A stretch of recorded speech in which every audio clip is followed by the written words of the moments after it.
Praise the Lord, somebody. Has God been good to you? Do you believe that He lives? If you believe He lives, just sing the chorus one more time. That's a beautiful. I don't know how He did it, but how He changed His voice. Oh Lord, I wish I could sing. I would do it, but just softly sing the chorus one more time. Because He lives, because He lives. As the musician take it away, softly sing the chorus.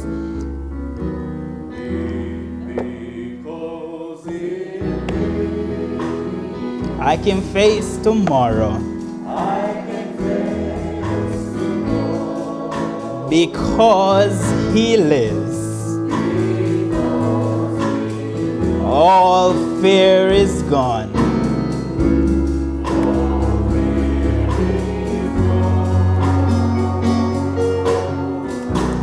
Because I know He holds the future.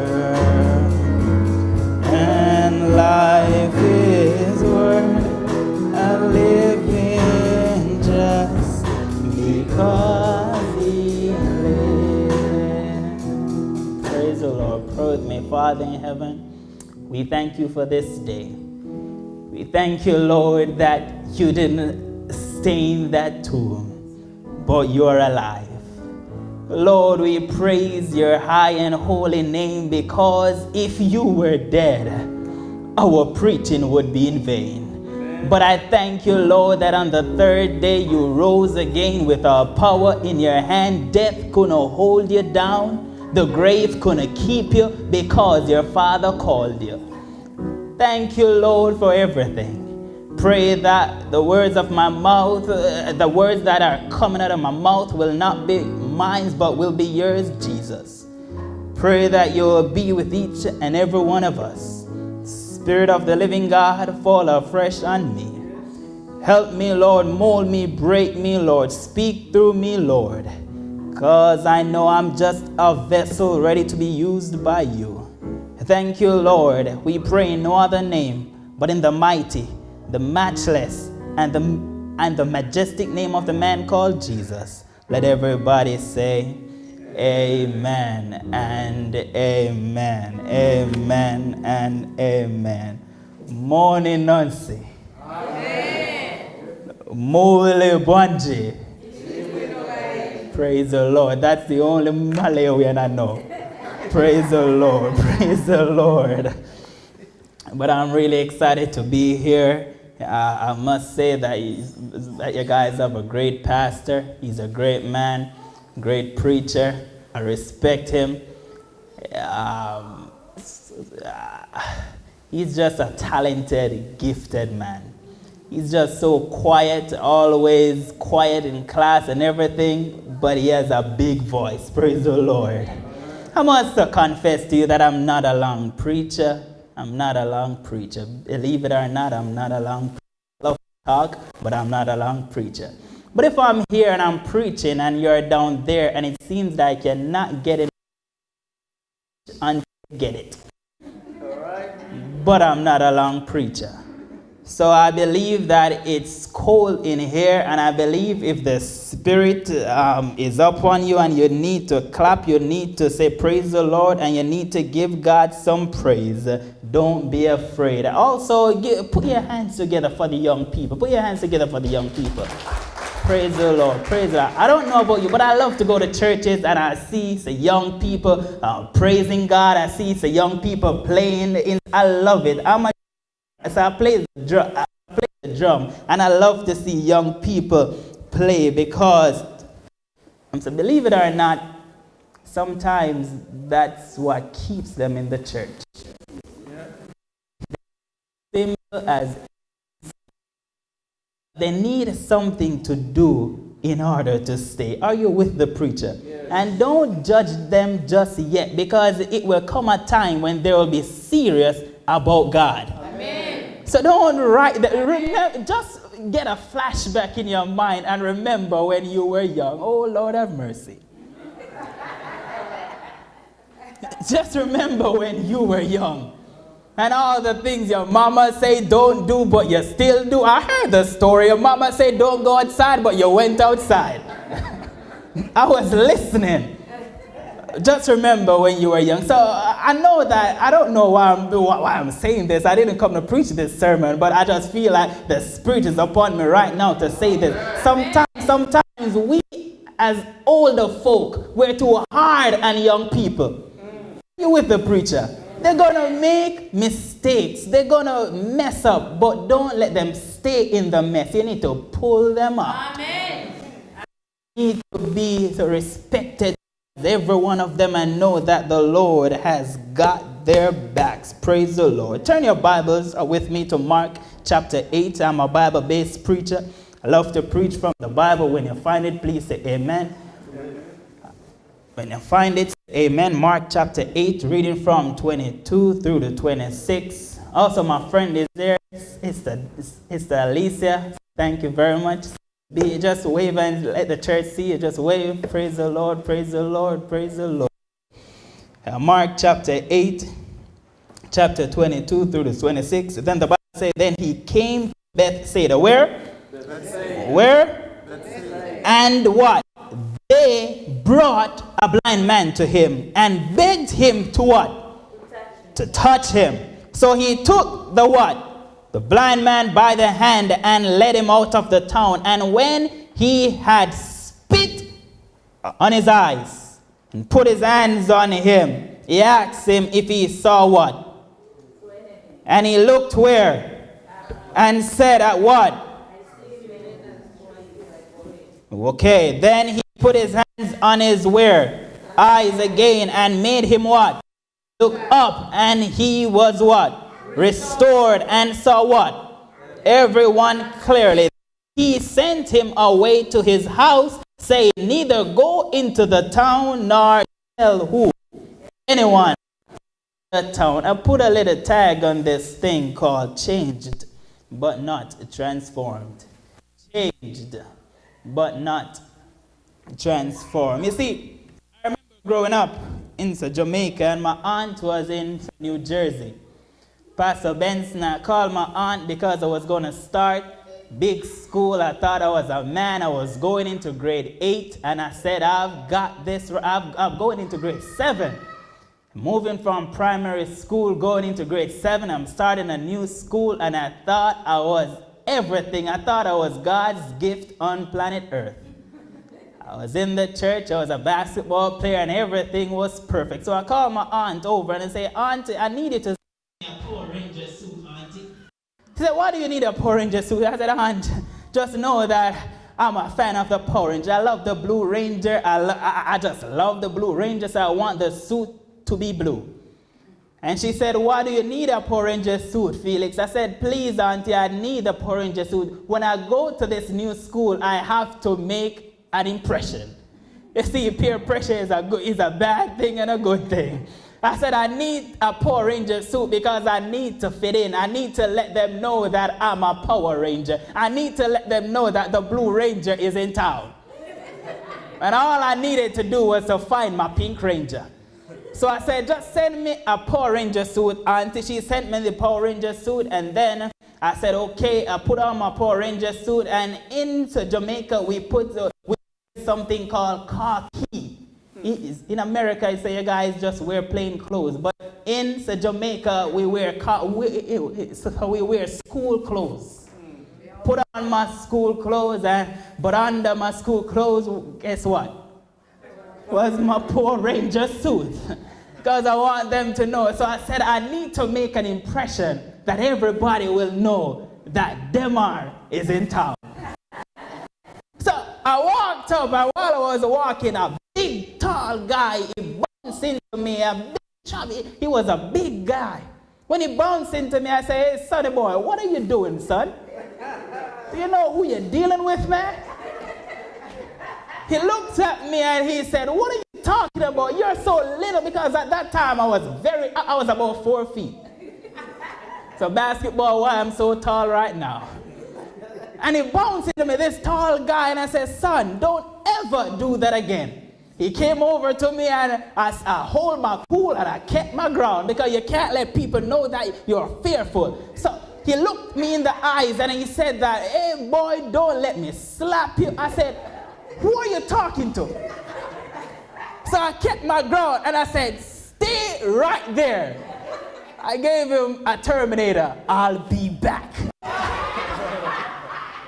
I rushed into the bathroom and I said, it's muffin time. When I said it's a muffin time, I ripped my car key and I came outside and I said, are you ready for me now? The rest of the story is history. But on that day I realized that I wasn't the Power Ranger. I was changed, but I wasn't transformed. And throughout life, I realize that many of us, we are changed on the inside, but we are not transformed. Amen. For you to get where I'm going is, I didn't have all the superpowers that the Blue Ranger had. I thought I was going to get my gun. I thought I was going to get a sword. I thought I was going to do karate. I thought everything was going to be all right because I was a Blue Ranger right now. But I realized that even though I changed into the clothes, I wasn't transformed. Many of us as Christians, we are going through life and we are changed on the outside, but we are not transformed. And Jesus wants us to be transformed. So on this Thanksgiving weekend for next week, I said to myself that I need to let people know that we ought to be grateful to God. We ought to be grateful because He has done many things for us. He has brought us thus far and He will lead us safely home. Stay with me for a brief moment. You see, friends of mine, when one reads the Bible, he or she will discover that the inspired writers were very intentional in where they place the stories today.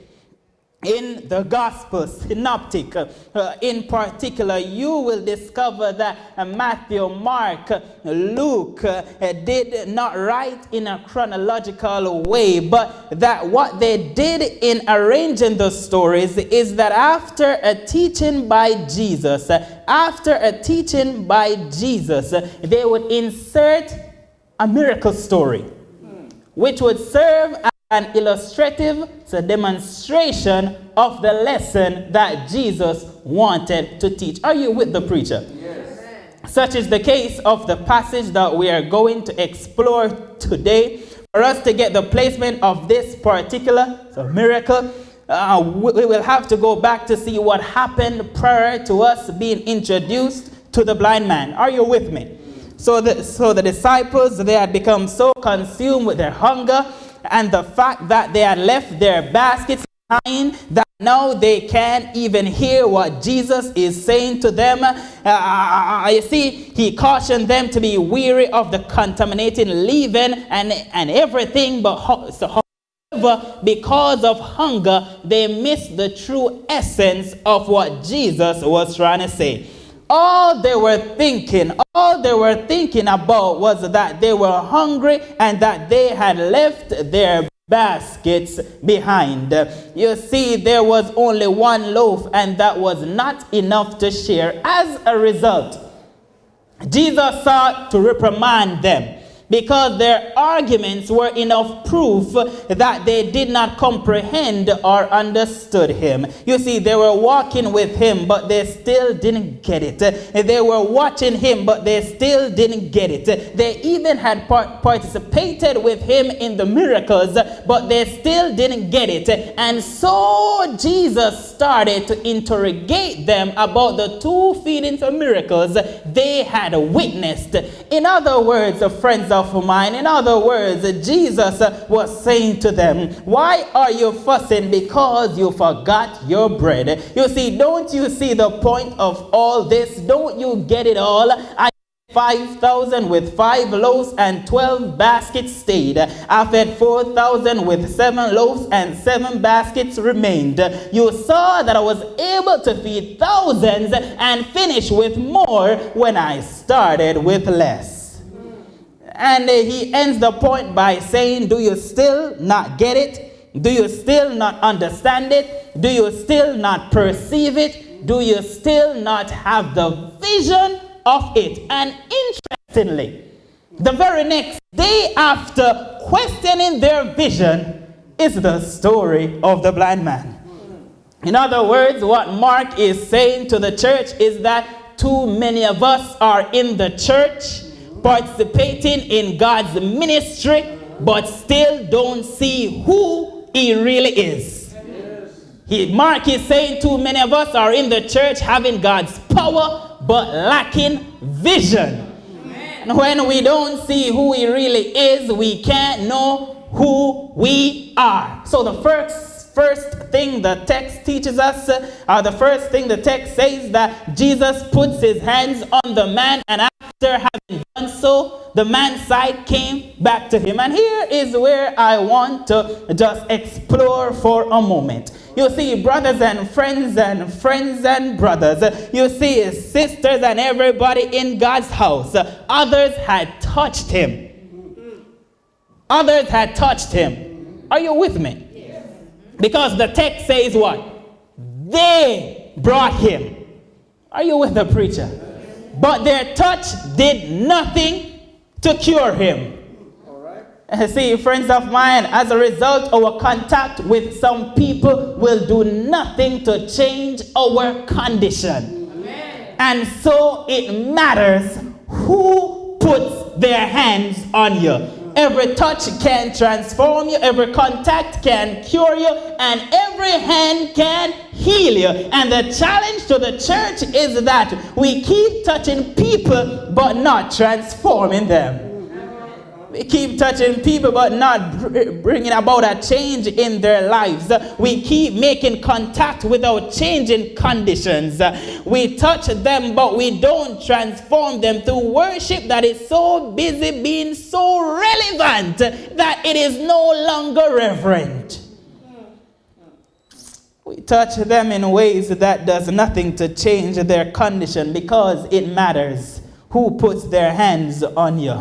But let me remind you, friends of mine, when Jesus puts his hands on you, something about you begins to be transformed. And so the question is, what happens when the right hands get on you? Another thing the text teaches us, another thing the text teaches us is that you need faithful friends. You need faithful friends who refuse. You need faithful friends who refuse to celebrate your weaknesses. Amen. Amen. You have to have some faithful. I'm glad that I have some bad boy homies. Not bad in the sense of bad, but you know what I mean. But you need faithful friends. You need friends who will commit themselves to be the enemies of your weaknesses. Just maybe, think with me clearly, just maybe by this time the man had gotten used to being blind. Just maybe. He had gotten used to being blind. Maybe he had now learned how to adjust to living blind to the extent that being blind had become normal. Because you can become so defined by your dysfunction that abnormality become normality for you. So you do not know how to do anything outside of your dysfunctions because living in your dysfunctions has become the normality of your existence. And so somebody has to bring him. Because maybe he has gotten happy being handicapped. So the text says they brought him, Sister Alicia. Amen. You see, he had some friends who refused to allow him to live below his potentials. All right, now. You see, a real friend will see my weakness and refuse to let me continue living in a dysfunction that has me living beneath my potentials. You see, the man's friend initiated intervention and intercession without even his invitation. You see, this is because nowhere in the text do we have the evidence that the man asked to be brought to Jesus. And I don't know about you all, but like that man, I need some people in my life who upon seeing my weakness and without my asking will take my issue to the foot of the cross. I need some folk in my life that when they see me stuck and stupid doing my own thing will take my issue to the foot of the cross. Is there anybody out there today who is glad that throughout your life you had a praying mama, you had a praying daddy, you had a praying grandmama, you had a praying granddaddy, that when you were going down a road that was going to lead you to destruction, your grandmama, your granddaddy got down on their knees and said, Lord, I stretch my hands to thee, no other help I have but thee. I'm glad that my mama prayed for me. I'm glad that I had a praying mama, because if I didn't have a praying mama, I don't know where would I be. You see, sometimes in life you need to realize that you are a walking miracle, because if your mama didn't pray for you, if your daddy didn't pray for you, if your pastor didn't pray, somebody prayed for you. Amen. I'm glad that there's still power in prayer. Even sometimes I don't feel like praying because the bills are too high, the finance is messed up, and it seems like the world is coming to an end. But I'm glad that when I pray, God listens. Amen. See, I will talk to the young people for a brief moment. You don't have to listen to older folk. You see, when you're going through a breakup, my young people, and you thought she had the body like Jennifer Lopez. I love Jennifer Lopez. You thought she has the dance like Beyonce, and your friend saying to you, you can do better, and all you can think is, this is my better, and you're saying that I'm going to call Olivia Pope to fix this scandal. Help me, Holy Ghost. I told the older folk, don't listen just yet. But let me tell you something. You see, sometimes the Lord and the devil will take, but the Lord will replace. And sometimes when your friend's telling you you can do better, just wait a little longer, because better and brighter is coming tomorrow. Are you with the preacher this morning? I need some friends who will intercede on my behalf without my invitation. I want my friends to pray for me, because when you pray, God delivers, Pastor Benson. When you pray, something happens. When you pray, things will never be the same. Just a little prayer can change the circumstances in your life. Another thing the text teaches us as we go through the text, another thing the text teaches us is that you will have to learn how to be patient with the process. Amen. You have to learn how to be patient. The text says that they brought him, but Jesus took him. In other words, Jesus separates him from the people who brought him. Help me, Holy Ghost, to preach this part.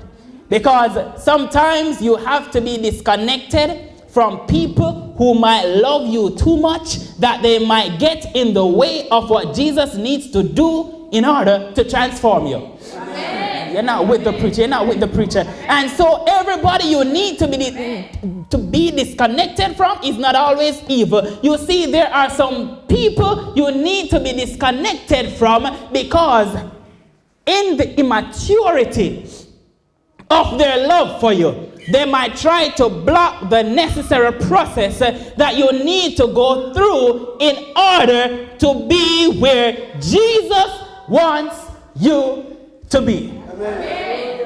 Let me bring it a little closer. It happened in Jamaica a lot of times. You see, a lot of times, young girls will live with a guy, shack up with the guy for all their life, and pray to Jesus every Sabbath, come to church and believe that they're good. But if you can't have his kids, if you can't cook his meal, if you can't wash the dishes, if you can't spread his bed, if you can't sleep with him, he can put a ring on it.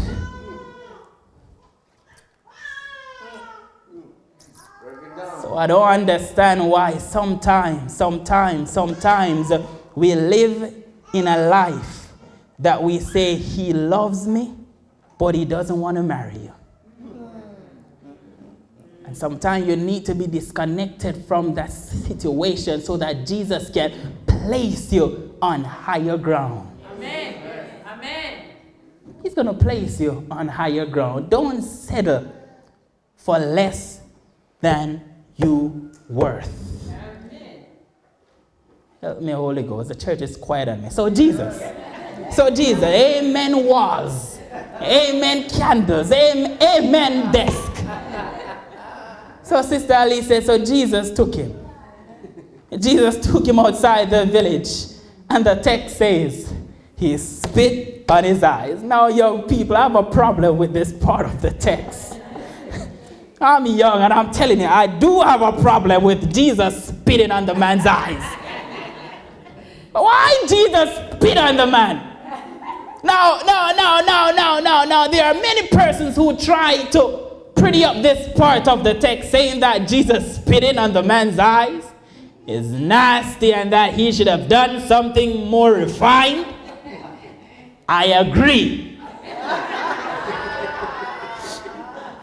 So Pastor Benson, because I agreed, I studied it a little more because I want to know what the next. Why would Jesus mix up spit in mud to put on the man's eye? And then I said, all right, let me study it some more. So friends of mine, I did some studying and I realized that the spit in those days, Pastor, you wouldn't guess what was spit in those days. It was thought of to be medicinal. I'm like, Lord, have mercy. So all Jesus did, Pastor Benson, was go by the pharmacy of his day, took out an order of spit on the ground, and bring healing to the eyes. And then I said to myself, Pastor, if I'm blind and a man spit on my eyes so that I can see, I don't care about the spit. I don't care about nothing. I would say, Jesus, spit on me some more because your spit brought healing. Amen. Amen. But because we are reading the Bible in the 21st century, we are too sophisticated. But if a blind man for 38 years and now he can see by the use of a spit, Lord have mercy, Spirit of the living God, even if it was worse than spit and I can't see, I would accept it. Because after 38 years, and now I can see, and I will say, Lord, if you can spit on anyone, Lord, spit on me. So Jesus spit on him. And after putting his hand on him, asked him the question, do you see anything? And that's the question I want to ask someone. I know your finances is all messed up, but do you see anything? I know the children is giving you hell at home, but do you see anything? I know it seems like your mommy is fighting and your daddy is having a fit, but do you see anything? Everything is not black and white, but do you see anything? We have to endure 4 more years in the White House, but do you see anything? Have mercy, Lord. The last relationship you were in and you thought that was the one, it didn't work out because she believed that anything was possible. But do you see anything? No, you're planning your life, but it seems like your plans are not working. But do you see anything? You see, every now and then we get caught up with all that is going wrong, that we do not know how to celebrate what's better. Ellen White wrote a sister. Sister White. Sister needed some encouragement, and as Ellen White wrote, I was gathering the flowers and enjoying their fragrance when the sister who had been walking by my side called my attention to some unsightly birds that were impeding her way. There she was mourning and grieving. She was not walking in the pathway following the guide, but was walking among the birds and the thorns. Oh, she mourned, is not a pity that this beautiful garden is spoiled with thorns? Then the guide said, let the thorns alone, for they will only wound you. Gather the roses, the lilies, and the pinks. You see, friends of mine, far too often, because we are going, where things are going bad, we forget that when upon life's billows, we are tempted and tossed. When we are discouraged, thinking all is lost, we need to count our many blessings and name them one by one. Amen. Seems that this song is too old for you all. Amen. And it will surprise us what the Lord hath done. Today I know everything isn't perfect. Not all the I's are dotted. Not all the T's are crossed. But do you see anything?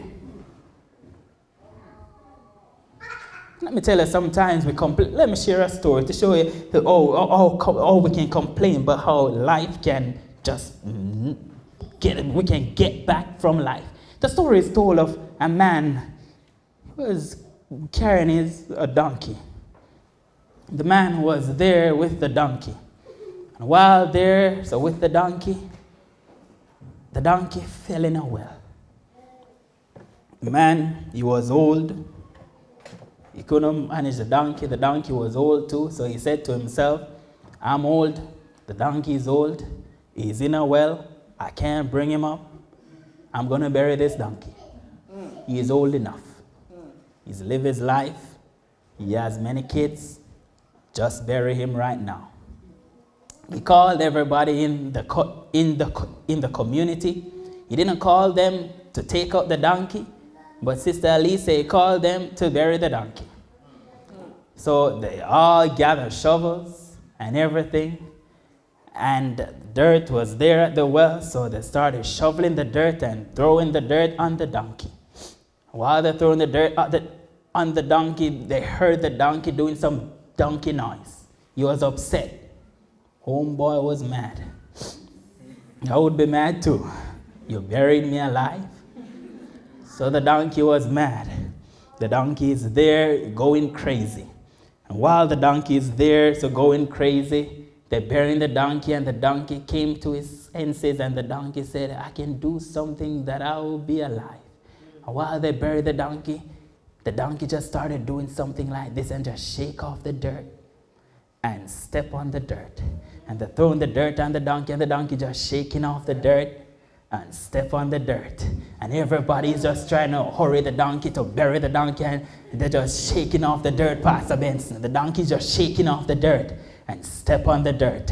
And they're throwing the dirt, and the donkey just started shaking off the dirt and step on the dirt. And by the time they throw the final piece of dirt, the donkey just walk out and leave them standing. Amen. What are you trying to say, preacher? The devil will try to throw dirt on you. Amen. But you need to learn how to do the donkey shake. Amen. You need to learn how to shake the dirt off and step on the dirt, because greater is he that is in you than he that is in the world. And once Jesus says yes, nobody can say no. So once Jesus is for you, nobody can be against you, because Jesus loves you so much that he died for you. Amen. See, to this question, the man gave an answer, which revealed that while he has, I'm preaching too long, while he has had changed, he did not have transformation. This is because you can see without seeing it right. The man said, I see men. They look like what? Walking trees. Now here's my question, and many other Bible scholars have the same one. Since it doesn't take Jesus more than one word to make something take place, he had only spoken the word and persons were healed. All throughout his ministry, Jesus healed people so miraculously. He would heal them by merely saying they were healed, or he healed people by letting them touch him, or he healed people by letting him touch them. The lame walked, the deaf heard, the dumb spoke, and all were healed immediately. But not this time. So my question is, what was the necessity for a second touch?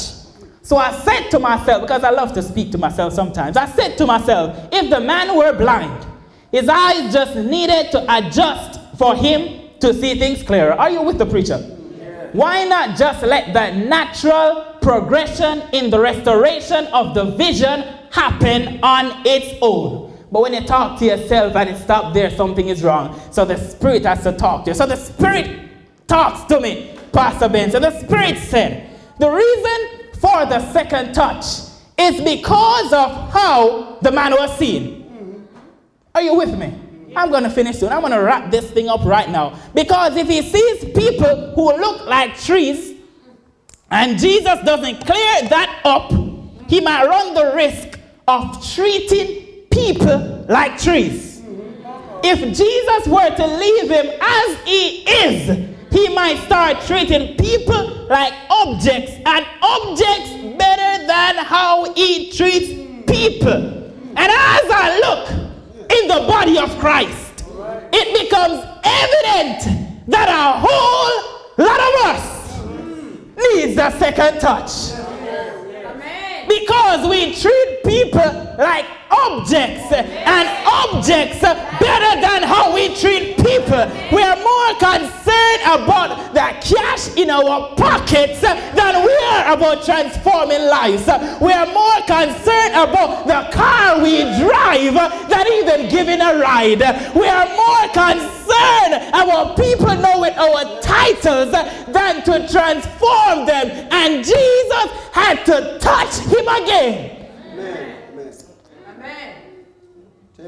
And so Jesus touches him again, and he saw everyone clearly. After this, Jesus says to him, go straight home, but do not go through the city. See, before now, you had to go where people led you.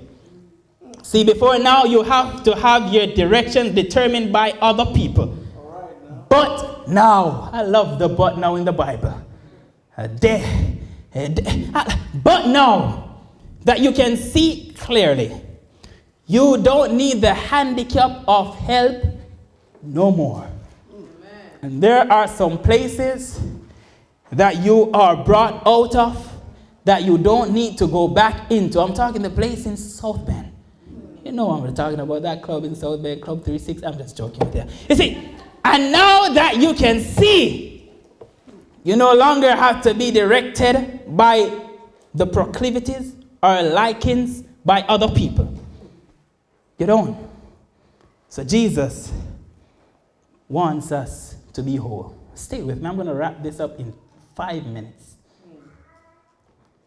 Because if he were to go through the city, he will be interrogated by a lot of people and would have to answer many questions, and the secret would get out too soon. And we need to understand that Mark is the book of the messianic secret. So Jesus tells him, go home, but do not take the public way. Bypass the town. Take a shortcut where not many people will see you. And I don't run the risk of everyone knowing just yet who I am. But notice carefully that Jesus never told him not to tell nobody. He only said to him about going through the city or the town. Now, Pastor Benz, I love to ask a question. I don't know. I just love to question the Bible. But you see, my issue is, if I were blind, how can I even hide the fact that I now can see? Because if I have been blind, I need not to tell anyone that there is something different about me. All they need to do is watch how I walk. Pastor Benson, if I'm blind and now I can see, if I was blind, I'll be walking like this, scared to take my steps, and I'm doing all sort of things. But if I can see now, I'll walk like a king. Amen. I'll be taking some bold steps. So you see, if you want to know people are different, don't watch what they say, because mouth is made to say anything, but watch how they walk. You see, you know that someone is different by the way how they behave. Don't watch what they say. They will say all the nice things to get you, and then you will be so trapped in their preconceived idea, and you'll be trapped in their community of imagination, and they don't need nothing else, but you need to see how they walk. That's why the songwriter says, Lord, let me walk like you. Because the way how I walk is evidence that a change has been wrought in my life. You want to know that people are different. It is not what they say, but it's in the way they walk. I remember I will tell her this story real quick. I'll tell her my personal story real quick, and then I will take my seat. So very soon I'll give you one final point, and then I will take my seat. You see, I remember a few years ago, I was young, so now I'm old. A few years ago, about 10 years ago, 2007, 10 years ago, I remember I was blind. Not physically blind, but I remember I was in my house, Pastor Benson. I was sleeping. 5 in the morning, I was sleeping. I got a phone call, 5 in the morning. I believe they called me because they know I sleep light. And my mom, if they call my mom, that's it. They called me, they're telling me that I need to come to Toll Gate right now. It's about 30 minutes drive from where I live. I said, what's going on at Toll Gate? They said, you have to come to Toll Gate right now. I said, all right, I'm on my way. I woke my mom. I picked up the car keys and I drove to Toll Gate, and the speed I took off with, if police were on the road, they would say, let that car go. It is out of our jurisdiction. Took off with a speed faster than flash. When I reached the scene, it was so dismal.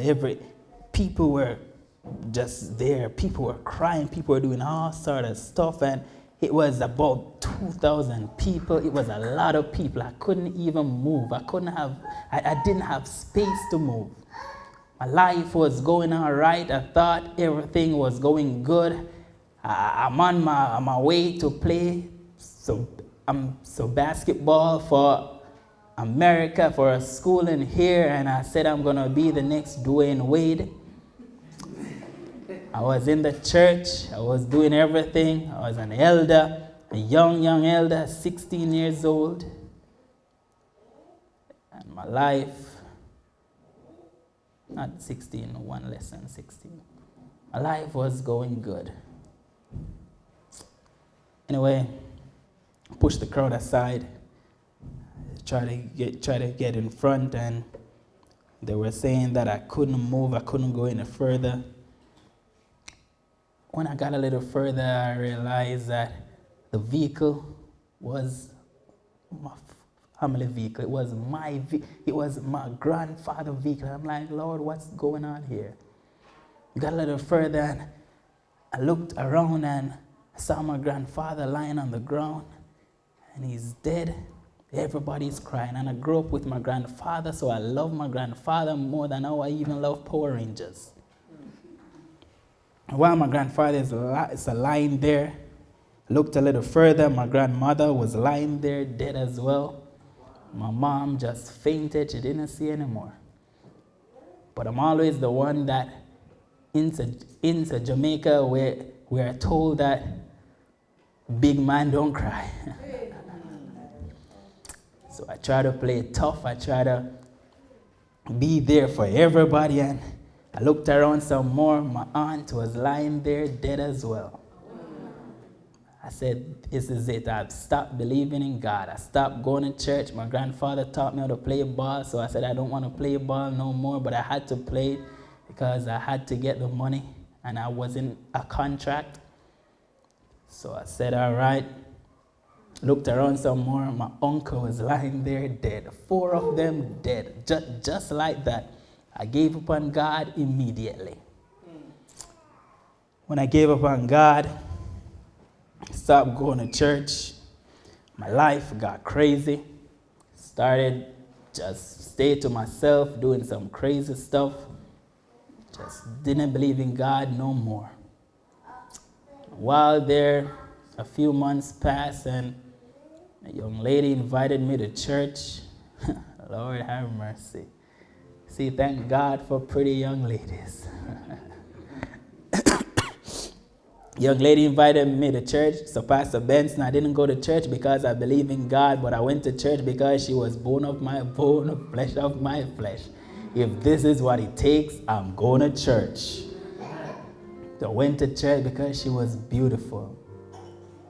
I remember there at church, while I'm there, the pastor was preaching about my entire life. I felt the Holy Spirit came upon my life, and even though I didn't want to move, I said, I gotta keep moving. I looked over at the damsel, I looked up on the pulpit, and I said, I need to commit my life to God. Amen. I took a walk, and that's the longest walk I've ever taken in my life, and I spoke to the pastor a little after. I went home that same night. That same night while I'm home, I got a dream. Well, the Bible says, old man has dreams, the young man has a vision.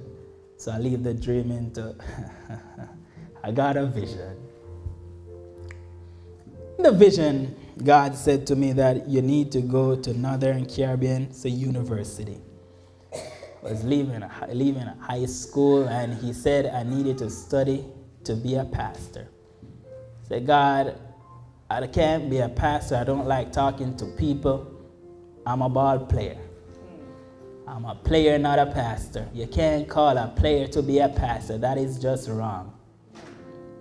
I refused, and I said, I'm not going to do that. The scouts came down from America to sign me to go to school in here so that I can play ball for 4 years. While there in my dream, God showed me certain things, and he put me back to the accident. He gave me a flashback. He gave me a glimpse of what was going to happen. In the dream, it's simple as this. I want to talk it real quick because I know time is going. In the dream, while I'm there, he said to me that, just remember that day of the accident. I said, all right, speak, Lord, I'm listening. He said, remember that day of the accident, you were coming from school. You were supposed to go with your grandfather to the place they were coming from.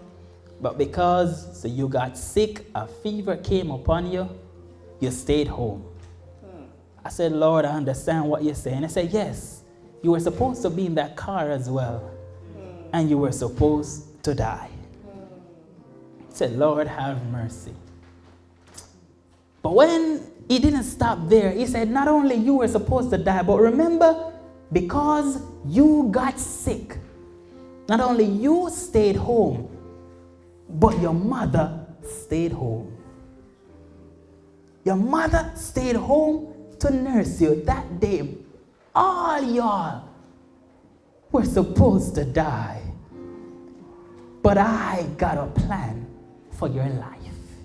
You see, and that's how I remember the Jeremiah thing, that I knew you before you were conceived. I knew you when you were in your mother's womb, and I've ordained you to be a prophet. And all I'm here to say to somebody today, that many times in our lives we can't see how God is working, but he blocked it.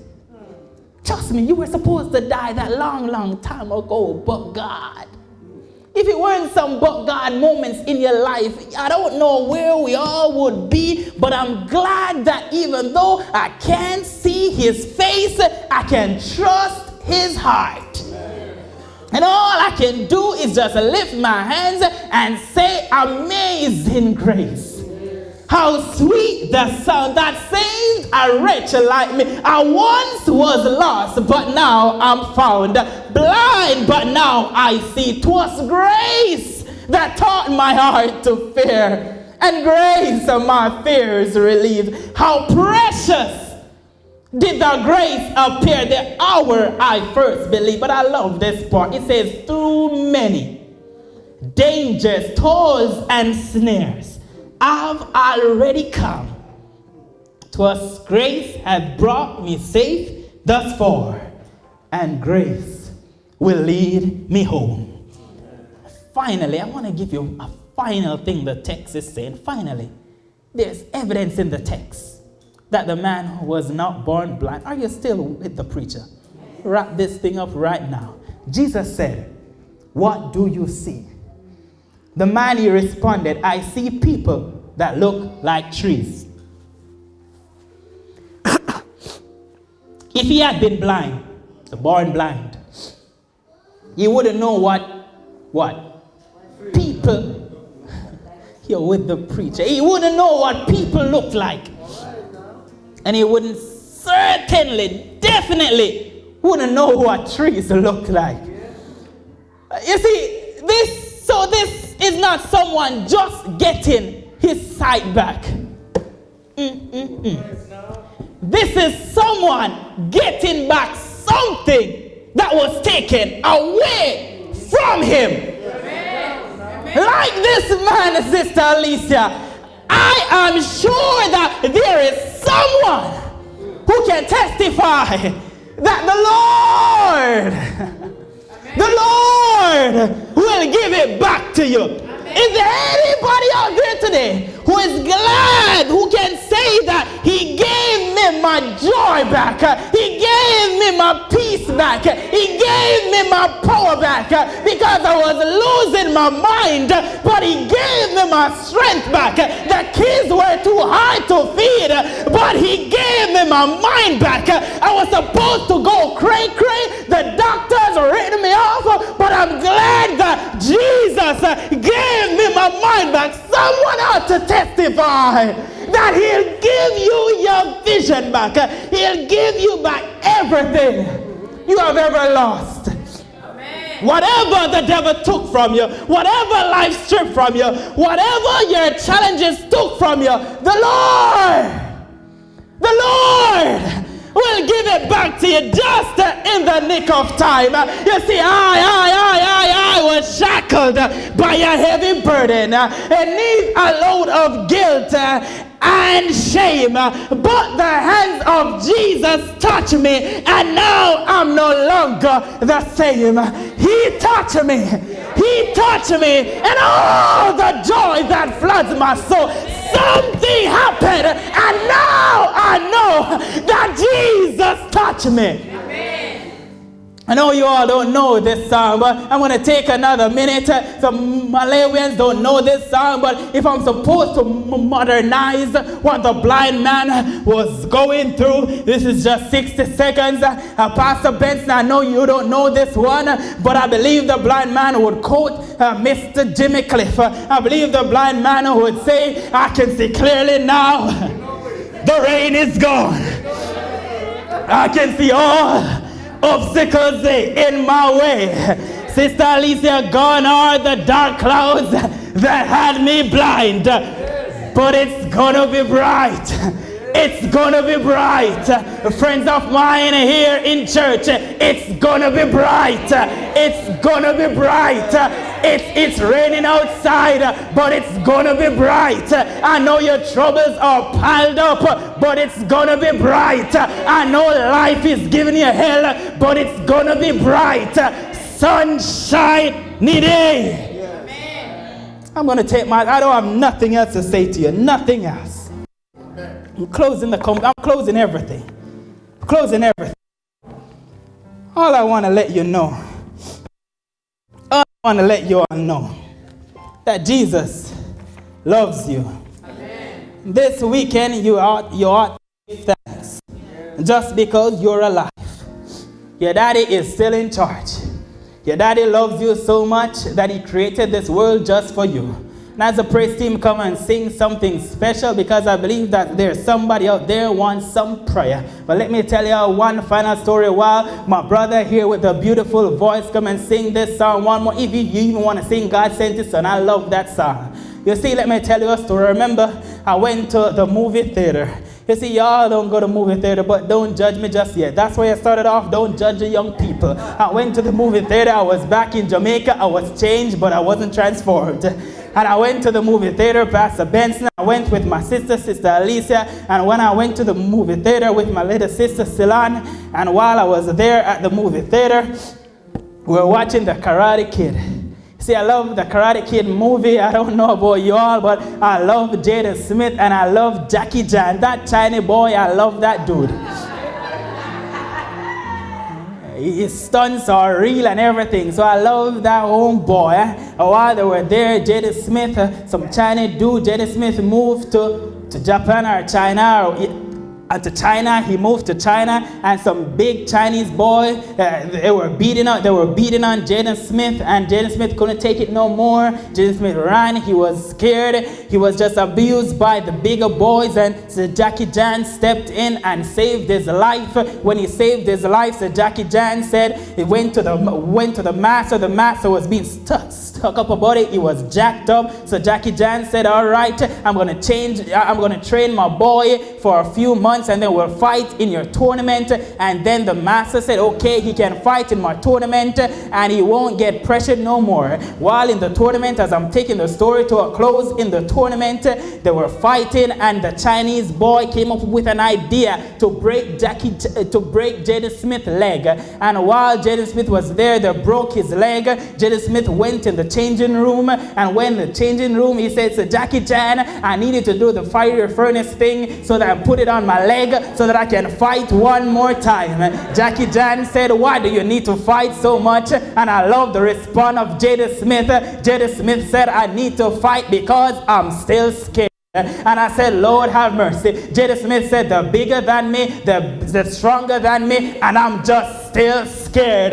Do the fiery furnace thing so I can go outside and I can fight one more time. So Jackie Chan said, all right. He did the fiery furnace thing. Pastor Benson, I know you don't watch a movie, so I'm telling you the movie. See, he did the fiery furnace thing and put it on his leg, Sister Alicia. And when he put it on his leg, Jaden Smith went outside. Jaden Smith in the tournament, and the Chinese boy slapped Jaden Smith down, and I said, my homeboy is gonna lose. I got mad in the movie theater. I got up and I said, I'm not watching no more. And then Jaden Smith slapped the homeboy down, and I sit back down. I said, he's gonna win right now. And then the Chinese boy slapped Jaden Smith again, and it's 2-1, and the series supposed to go to 3. And then I said, Jaden Smith, it's done now, my homeboy. Homeboy, you put up a good fight.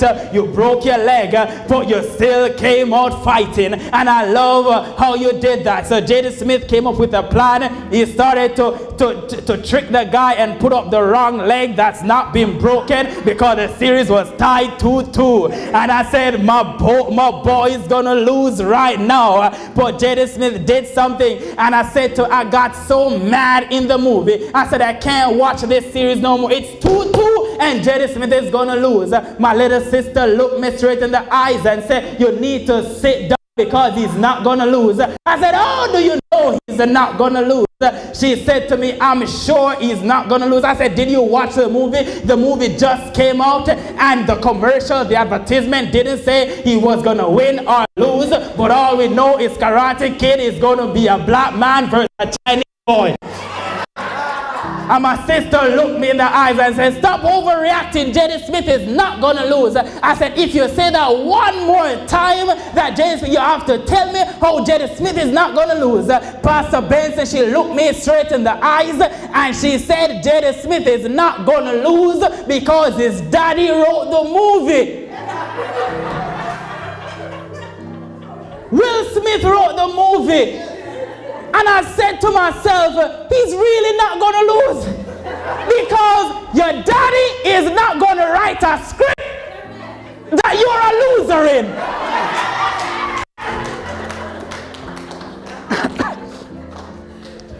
What are you trying to say, Pastor? Pastor Benson, all that to go over the story for you can understand because I know you didn't watch it. All that to say that your daddy created this world. And because your daddy created this world, you're not gonna lose because even if he had to flip the script,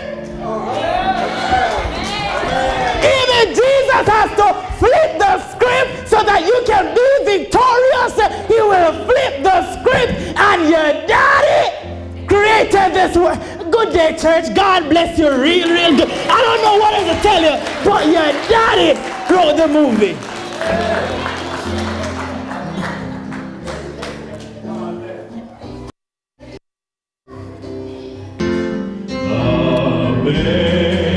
Amazing grace, how sweet the sound that saved a wretch like me.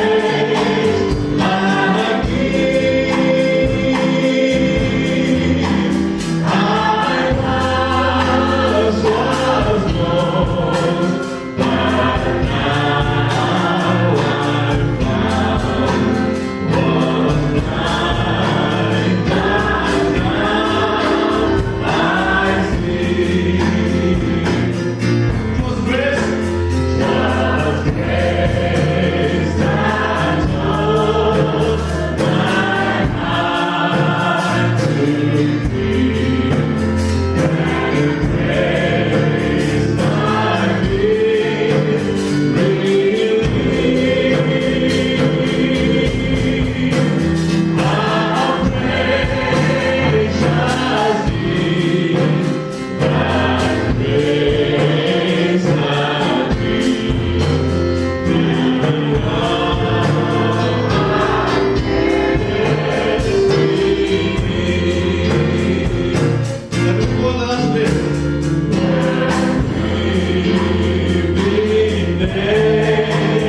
Lord, if there's somebody out there today, is there somebody out there today that's saying that, Lord, I know I'm changed, but I'm not transformed. And I realize that today that my daddy created this world, and even though I'm going through struggles, I'm going to keep holding on to my daddy. That someone out there is you and you want to make that walk so that I can pray for somebody today. I want you to walk to the altar. Don't be afraid to walk. I want to pray with somebody today. I want to pray with somebody today. If you're out there and you need that special prayer to function throughout this week, because you know that you need transformation. If that's you, I won't make a long appeal. I told you I'm not a long preacher, and I preach a long sermon. If you're there and you need special prayer, just walk to the altar. I want to pray with somebody. I want to pray with somebody. I want to pray with somebody. Praise the Lord. Praise the Lord. I want to pray with somebody. I'm still waiting. 10 more seconds. Don't be afraid. Remember when I walked, that was the longest walk I've ever walked. Don't be afraid. 9 more seconds. Don't be afraid. Don't be afraid. Don't be afraid. Surrender all. Come on, come on. Don't be afraid to walk. Don't be afraid to walk. 7 more seconds. This is between you and God. Look at your friend. Don't look at anybody. It's just between you and God. 6 more seconds. If you're out there, don't be afraid. I still believe that there's somebody out there that needs to be up here. 4 more seconds. Don't be afraid. Still waiting. I'm still waiting. 2 more seconds. 2 more seconds. Slowly, softly. I remember when I took that walk, the young lady invited me to church. I looked to her first. I looked to my left. I looked to my right. And I was the first person that got up on my seat and walked, because I know that this walk was a salvation walk. And ever since I took that walk, that's the best thing I've ever done in my entire life. 2 more seconds and we're going to pray. But I still believe that there's somebody out there that needs to be up here. Somebody out there that is afraid to walk to the altar. But don't be afraid, because your God is bigger than your problems. Amen. Your God is bigger than anything that you're going through. 1 more second. We're going to pray. We're going to pray. I'm still waiting. 1 more second and I'm still waiting. As we pray, Father, we thank you, Lord, for those who made that walk. Lord, I pray even now, Lord, that individual that is still in their seats, Lord, that you will just bless them even now. Pray that, Lord, that you will help them to understand that you love them so much that you died on Calvary's cross so that they can have life. All of us can have life and have life more abundantly. Father, I pray that you will bless this church, Lord. Help us, Lord, to understand, Lord, that your coming is very near. Help us, Lord, to stick together. Help us, Lord, to read our Bibles more. Help us, Lord, to always have a relationship with you, because the greatest thing in this world is to know that we have a relationship with the Savior. It's not a relationship with our mother. It's not a relationship with our father, but the relationship with you, Jesus. So I pray, Lord, that everybody in the hearing of my voice will understand, Father God, that you are God and God alone. Father, we have been blind, but now we can see, because you removed all the things that had us blind. And Father, I pray that you will keep us until you come. Pray you will save us into your kingdom. Pray, Lord, that you will be with the leadership of this church. Pray that you will bless this church financially, that you will bless this church with some membership, that you will bless this church in every way possible, because this is your church and you have a great leader, Lord. And I pray that you will help people to understand that this is a team effort and they will make the sacrifice to have this place and love this place. Father, bless us, Lord. No, Lord, sometimes the children are bad at homes, Lord, in the home, but I pray that you will give them knowledge, wisdom, understanding.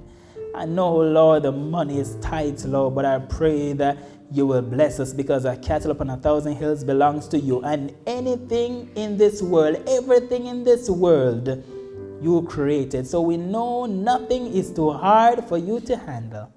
Thank you, Lord. Bless the young people. Continue to empower them. Continue to be with them. Be with them in their studies, Lord. Be with them in their relationships, Lord. Be with them in everything that they do. Help them to stay closer to you, even though it seems like life is coming at them. Help them to stay focused. Help them to have a career, Lord. Help them to understand that the education is key in this world. Thank you, Lord. We pray that you will be with us, Lord. Save us all in your kingdom when you shall come. Because we pray in no other name, but in the majestic, matchless, and the mighty name of the man called Jesus. Let everybody say, amen. Amen.